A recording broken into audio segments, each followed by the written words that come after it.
గత 10 రోజులుగా పలాసలో జరిగిన ఒక పేద పశువుల కాపరి యాక్సిడెంట్ తర్వాత జరిగిన పరిణామాలు, ముఖ్యంగా మరి నిన్న సాయంత్రం అప్పలరాజు గారిని చట్టం తన పని తను చేసుకునే విధానంలో చేసిన అరెస్టు, ఆ తర్వాత వైసీపీ సోషల్ మీడియాలో జరుగుతున్న దుష్ప్రచారం గురించి మరొక్కసారి ప్రజలకి, ముఖ్యంగా పలాసలో ఉన్న నా పలాస ప్రజలకి, అలాగే రాష్ట్రంలోని పలాసలో ఏం జరుగుతుంది అని అనుకునే వారికి చెప్పడానికి మేము ముందుకు వచ్చాను. ఇప్పుడు నేను చెప్తున్న మాటలు నిజాన్ని అంగీకరించలేని, అబద్ధాలనే ముందుకు తీసుకెళ్లే వైసీపీ శ్రేణుల గురించి కాదు. నిజం ఏంటి అని తెలుసుకోవాలనుకునే కూటమి ప్రభుత్వానికి ఓటేసి రాష్ట్రాన్ని కాపాడిన ప్రజల గురించి మాట్లాడుతున్నాను. అప్పలరాజు గారి కక్ష, అరెస్టు రాజకీయ కక్ష అని మాట్లాడుతున్న కొంతమంది మూర్ఖుల మాటలకి నిజం చెప్పాల్సిన బాధ్యత నా మీద ఉందని మేము ముందుకు వచ్చాను. అసలు రాజకీయ కక్షాపూరిత అరెస్టులు అంటే ఎలా ఉంటాలో కూడా ఒకసారి మీ అందరికీ జరిగినవి గుర్తు చేయాలండి. గత ప్రభుత్వంలో శస్త్రచికిత్స చేసుకొని ఇంట్లోని ముందు రోజే సర్జరీ చేసుకొని ఇంట్లో ఉన్న అచ్చెన్నాయుడు గారి మీద దొంగచాటుగా అర్ధరాత్రి గోడలు దూకి ఆయన ఏం నేరం చేశారో కూడా చెప్పకుండా, ఆయన మొదటిసారి మంత్రిగా ఉన్నప్పుడు ఆయన నిర్వహించిన కార్మిక శాఖలోని ఏవో అవకతవకలు జరిగాయని కనీసం సాధారణ ప్రజలకి కానీ మాకు కానీ ఇదిగో ఇది నేరం అని కనీసం చెప్పకుండా ఏదో తిమ్మిని బమ్మిని చేసే ఒక కాగితాలు చూపించి అర్ధరాత్రి ఇల్లు దూకి ఆయన తన బెడ్రూమ్లో ఉంటే లాక్కొని తీసుకెళ్లారు చూడండి. దాన్ని రాజకీయ కక్షాపూరిత అరెస్టు అంటారు. ఇక కొల్లు రవీంద్ర గారు అలాంటి ఒక సున్నితమైన, చాలా మృదు స్వభావి అయిన ఆయనకి లేని ఒక మర్డర్ కేసుని అంటగట్టి, ఆ మర్డర్ ఎవరిదో జరిగిందో కూడా చెప్పలేదు, రాత్రికి రాత్రి ఆయన ఎక్కడికో ఊరు వెళ్తుంటే అరెస్ట్ చేసి జైల్లో పెట్టారు చూడండి. దాన్ని రాజకీయ ప్రేరేపిత కుట్ర అరెస్టు అంటారు. ఇక ధూళిపాల నరేంద్ర గారు సంఘం డైరీలో ఏవో జరిగిపోయాయి, ఏం జరిగాయి అంటే కనీసం ప్రజలకు అవి చెప్పలేదు, ఏదో జరిగిపోయాయి అవకతవకలని ఆయన్ని తీసుకుని వెళ్ళి జైల్లో పెట్టిన దాన్ని కూడా రాజకీయ ప్రేరేపిత కుట్ర అరెస్టులు అంటారు. ఇక ఇవన్నీ ఒక ఎత్తైతే స్కిల్ డెవలప్మెంట్ ద్వారా కొన్ని వేల మంది యువతకి విదేశాల్లోని స్వదేశంలోని వేలల్లో జీతాలు వచ్చే ఉద్యోగాలు ఇప్పించినందుకు కనీసం ఫలానా తప్పు జరిగిందని కూడా ప్రూవ్ చేయకుండా, కనీసం ముందర కూడా చెప్పకుండా, ఒక పార్టీ కార్యక్రమంలో ఎక్కడో కర్నూలులో బస్సులోని పడుకునే స్టేజ్లో ఉన్న ఆనాటి మాజీ ముఖ్యమంత్రి, ఈనాటి ప్రియతమ ముఖ్యమంత్రి అయిన చంద్రబాబు నాయుడు గారిని అరెస్ట్ చేశారు కదా, వాటిని ప్రేరేపిత, రాజకీయ ప్రేరేపిత అరెస్టులు అంటారు. ఇది నేను మీకు చెప్పక్కర్లేదు, జస్ట్ గుర్తు చేస్తున్నాను. ఇక ఈరోజు అప్పలరాజు గారిని అరెస్ట్ చేసింది మేమేమి రాజకీయ ప్రేరేపిత కుట్ర కాదే. ఈరోజు ప్రభుత్వం కానీ పోలీసులు కానీ అప్పలరాజు గారు చేసిన మత్స్యశాఖ లేకపోతే పశువుల శాఖలోని జరిగిన ఏవో అవకతవకలు జరిగాయి అందుకని అరెస్ట్ చేస్తున్నామని కాకమ్మ కథలు పెట్టి మేము అరెస్ట్ చేయలేదే. ఈరోజు ఈ ప్రభుత్వం కానీ పోలీస్ డిపార్ట్మెంట్ కానీ అప్పలరాజు గారి కుమారుడు చేసిన తప్పు తెలుగు రాష్ట్రాల్లోని బుర్ర ఉన్న ప్రతి ఒక్కరికి కల్లారా సీసీ కెమెరాల్లో ఉన్న ఫుటేజీలు మీరు చూశారు. యాక్సిడెంట్ తప్పు కాదు, ఎవ్వరూ తప్పననరు.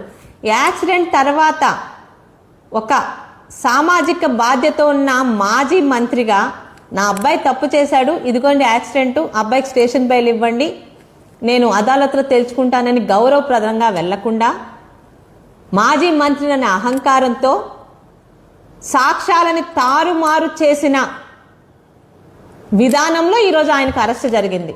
10 రోజులుగా ఆయన్ని అరెస్టు చేస్తారనే వార్తలు వస్తున్నాయి. ఆ విధంగా జరిగింది కానీ అర్ధరాత్రి గోడలు దూకి కారణం చెప్పకుండా చేసిన అన్యాయపూరితమైన అరెస్టు కాదే. ఎందుకని ఈ మాట మీకు చెప్తున్నానంటే, మా శ్రీకాకుళం జిల్లాకే చెందిన చాలా పెద్ద రాజకీయ నాయకులు పాపం వాళ్ళకి తప్పట్లేదు. ఎందుకంటే మతిలేని జగన్మోహన్ రెడ్డి గారు ఆర్డర్స్ ఇస్తే ఇక వీరికి వేరే గతి ఉండదు కాబట్టి ఖచ్చితంగా మాట్లాడాలి. ఈరోజు మా జిల్లాకు చెందిన ఒక సీనియర్ నాయకులు కృష్ణదాస్ గారు నిన్న ఇది జరగగానే అప్పల్ రాజు గారి మీద జరిగిన దాడి మత్స్యకారులందరి మీద జరిగిన దాడి అని మాట్లాడడం చాలా హాస్యాస్పదం అనిపించిందండి. కులాలను ఎందుకండి తీసుకొని వస్తారు? 2019లో రాష్ట్రంలో అధికారంకి వచ్చిన జగన్మోహన్ రెడ్డి అభివృద్ధి సంక్షేమాల నుంచి ప్రజల్ని దారి మళ్లించడానికి కరోనా వ్యాధి కన్నా భయంకరమైన కుల రాజకీయాలు, మత రాజకీయాలు, ప్రాంత రాజకీయాలు కూడా తీసుకొని వచ్చాడు. అవి ఇప్పుడు చెట్టై మానై మహావృక్షంగా ఎదిగిపోతున్నాయి. అంబేద్కర్ గారు కూడా తను రాసిన రాజ్యాంగంలో ఎవరన్నా తప్పు చేస్తే తప్పు చేశారా లేదా చూసి శిక్ష వేయమన్నారు, కానీ ఆ వ్యక్తి కులాన్ని బట్టి శిక్షలు అంబేద్కర్ గారు కూడా రాయలేదండి. ఈ సందర్భంగా పవన్ కళ్యాణ్ గారు ఆయన కొత్తగా రాజకీయాల్లోకి వచ్చిన ఈరోజు రాష్ట్రంలో ఉన్న పరిస్థితులకి కరెక్ట్ సమాధానంగా ఆయన తీసుకొచ్చిన మాటలు మళ్ళీ ఈరోజు రాష్ట్రంలో ప్రతి ఒక్కరికి గుర్తు చేస్తున్నాను.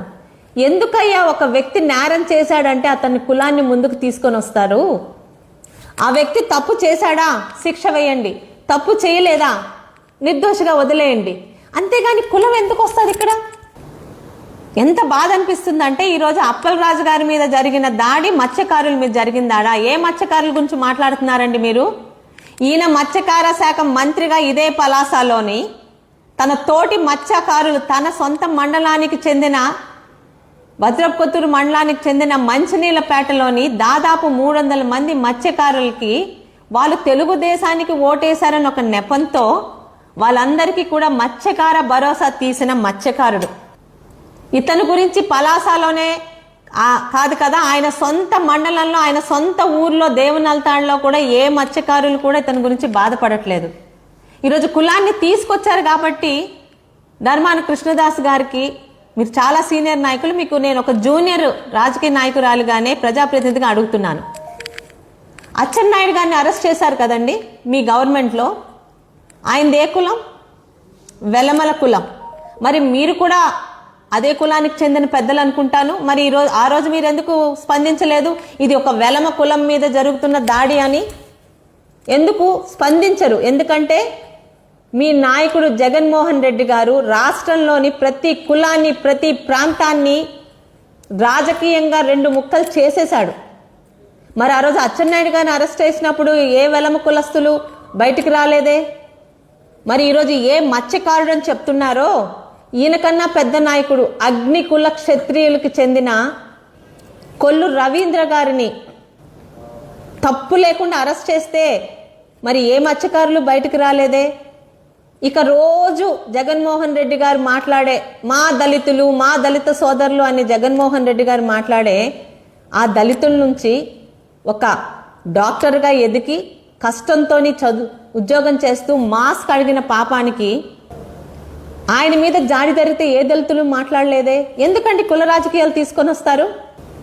చెప్పడానికి ఏం లేదు కాబట్టి. ఇక నిన్నటి నుంచి మామూలుగానే ఎలాగైతే ప్రతి కులాన్ని, ప్రాంతాన్ని 2గా జగన్మోహన్ రెడ్డి చీల్చేశాడో మీడియాని కూడా అలాగే చీల్చేశాడు గత 5 సంవత్సరాలు. ఈరోజు నిజాన్ని ఉన్నది ఉన్నట్టు ప్రచారం చేసే మీడియా ఒకవైపు అయితే, నిజాల్ని అబద్ధాలుగాను, అబద్ధాల్ని నిజాలుగాను చాలా ఇంట్రెస్టింగ్ స్టోరీలతోని ప్రచారం చేసే సాక్షికి అక్క చెల్లెలుగా తయారయ్యాయి కొన్ని ఛానల్స్, కొన్ని పేపర్లు. సుమన్ టీవీ నేను అప్పుడప్పుడు చూస్తుంటాను. నిన్న వాళ్ళు ప్రచారం చేసి చూస్తే అసహ్యం వేసిందండి. అప్పల్ రాజు గారి భార్య ఫోటో ఆమె వీడియోలు పెట్టి బిడ్డకి దూరమై తల్లడిల్లుతున్న తల్లి, నిన్న సాయంత్రం నుంచి భర్తకి దూరమై కన్నీరు మున్నీరు అవుతున్న భార్య. కరెక్టే, బిడ్డకి దూరం అయితే ఏ తల్లి అయినా బాధపడుతుంది, భర్తకు దూరం అవ్వాలని ఏ భార్య అనుకోదు. మరి ఈ హడావిడిలో మీరు మర్చిపోయింది ఏంటంటే, ఈ అప్పల్ రాజు గారి కొడుకు యాక్సిడెంట్లో చనిపోయిన అనాథ శవంలా రోడ్డు మీద పడున్న దానయ్య కూడా వాళ్ళ తల్లికి బిడ్డడే. తనకి తల కొరువు పెడతాడనుకున్న బిడ్డ అనాథ శవంలా రోడ్డు మీద పడుంటే మరి ఆ తల్లి బాధ మీ ఛానల్కి కనిపించదు. తన భర్త ఈరోజు జైలుకి వెళ్తే ఏడుస్తున్నారు కదా, చాలా బాధపడుతున్నారు కదా శ్రీదేవి గారు. మరి భర్తని పోగొట్టుకొని మరణించిన భర్త గురించి బేల చూపులు చూస్తున్న దానయ్య గారి భార్య గురించి ఎందుకండి మీరు చూపించరు? వాళ్ళు మనుషులు కాదా? కనీసం తండ్రి అర్థం తెలియని, తండ్రి మొహం కూడా గుర్తురాని వయసులోనే తండ్రిని పోగొట్టుకున్నారు కదా దానయ్య గారి బిడ్డలు. వాళ్ళు మనుషులు కాదా? అంటే మీలాంటి ఛానళ్ళ దృష్టిలో మీకు ప్యాకేజీలు ఇచ్చే ఇలాంటి ధనవంతులైన వాళ్ళు మాత్రమే మనుషులు. అటు నిరుపేద కుటుంబం గురించి ఒక్కరు మాట్లాడరు. ఇంకా ఆశ్చర్యం ఏంటంటే, జగన్మోహన్ రెడ్డి గారు చెప్పారు కాబట్టి రోజుకొకరు డ్యూటీ లాగా వచ్చి అప్పలరాజు గారి కుటుంబాన్ని పరామర్శిస్తున్నారు. నిజమే, మీ పార్టీ వ్యక్తి పరామర్శించవచ్చు. అలాగే ఒక్క అడుగు వేసి మీ అప్పలరాజు గారి కొడుకు చేతిలో దుర్మన్నం పాలే ఈరోజు దిక్కు మొక్కు లేక వీధిలోని పడ్డ ఆ కుటుంబాన్ని కూడా ఒకసారి పరామర్శిస్తే కనీసం మీకు మానవత్వం ఉందని అనిపించుకునే వాళ్ళం కదా. నిన్న జరిగిన అప్పలరాజు గారు అరెస్టు పూర్తిగా ఆయన ఒక నేరం చేసినందుకు జరిగిన అరెస్టు. కానీ పలాస వైసీపీ సోషల్ మీడియాలో చాలా అవాకులు చవాకులు పెడుతున్నారు. వాళ్ళని నేను పట్టించుకోను. ఈరోజు మీ ముందుకు వచ్చింది కూడా పలాసలో శిరీషకి ఓటేసి ప్రశాంతంగా ఉండాలి, అభివృద్ధి సంక్షేమ పథకాలతో ముందుకు వెళ్ళాలనుకునే ప్రజలకి, రాష్ట్రంలో శిరీషమ్మ ఏమన్నా నిజంగా కక్ష రాజకీయాలు చేస్తుందా అన్న వాళ్ళకి సమాధానం చెప్పడానికి మీ ముందుకు వచ్చాను. తెలుగుదేశం పార్టీ కానీ, తెలుగుదేశం ప్రభుత్వం కానీ, చంద్రబాబు నాయుడు గారు కానీ, అలాగే గౌతు కుటుంబం కానీ ఏ రోజు కక్ష రాజకీయాలని ప్రేరేపించదు, చెయ్యదు కూడా.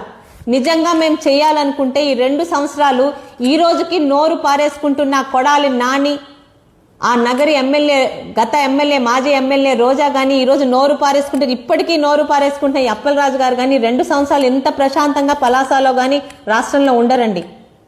చేసుకున్న వాళ్ళకి చేసుకున్నంత అంటారు. తల్లిదండ్రులు చేసిన మంచి పిల్లల్ని కాపాడుతుంది, తల్లిదండ్రులు చేసిన పాపాలు పిల్లలకి చుట్టుకుంటాయంటారు. గత 5 సంవత్సరాలు ఆ పార్టీ అధికారంలో ఉన్నప్పుడు గౌతు శిరీషాని వీళ్ళు ఎన్ని రకాలుగా ఇబ్బంది పెట్టారో రాష్ట్రం మొత్తం తెలుసు.